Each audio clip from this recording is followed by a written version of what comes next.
북한의 탄도미사일 발사에 대해 정치권은 일제히 비판의 목소리를 냈습니다. 대응 수위에서는 차이가 있었습니다. 여당인 더불어민주당은 북한의 위협 행동이 신뢰를 무너뜨리는 행동이라고 지적했고, 자유한국당은 남북 군사합의 위반이라며 합의를 파기해야 한다고 주장했습니다. 국회 연결합니다. 김영수 기자. 네, 국회입니다. 네, 정치권 반응 종합해 주시죠. 네, 먼저 더불어민주당도 북한의 잇따른 탄도미사일 발사에 비판의 목소리를 감추지 않았습니다. 이인영 원내대표는 북한의 미사일 발사가 한반도 평화에 전면으로 역행하는 것이라면서 강력한 항의의 뜻을 표했습니다. 북은 9.19 군사합의 정신을 준수하여 평화를 해치는 일체의 위협과 행동을 즉각 중단할 것을 강력히 촉구합니다. 자유한국당은 북한의 잇따른 도발은 9.19 남북 군사합의와 유엔 안보리 결의 위반이라며 민주당보다 한 발 더 나갔습니다.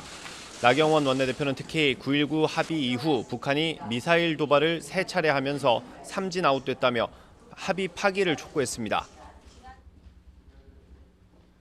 북한은 이미 미사일 도발을 세 차례 함으로써 5월 그리고 이번에 2번 더 함으로써 삼진 아웃됐습니다. 남북 군사 합의 파기해 주십시오.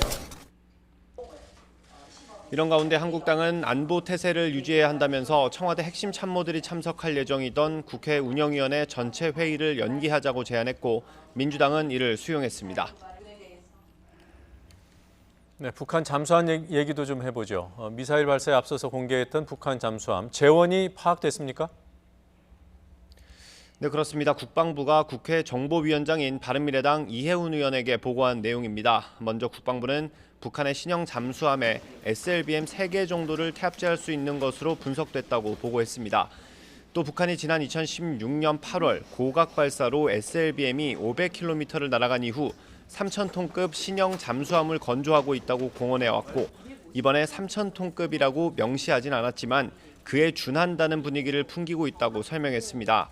잠수함 길이는 70에서 80m 정도 되는 것으로 추정된다며 이른바 고래급 잠수함보다는 조금 더 클 가능성이 있다고 판단했습니다. 이어 현재는 진수 전 단계로 보이고 조만간 해상에서 진수할 가능성이 있다고 보고했습니다. 국회 정보위는 내일 오전 9시부터 전체 회의에서 업무 보고를 받을 예정입니다. 이번 탄도미사일 발사를 전후로 파악된 북한의 징후나 동향에 대한 질의가 집중될 것으로 전망됩니다. 지금까지 국회에서 전해드렸습니다.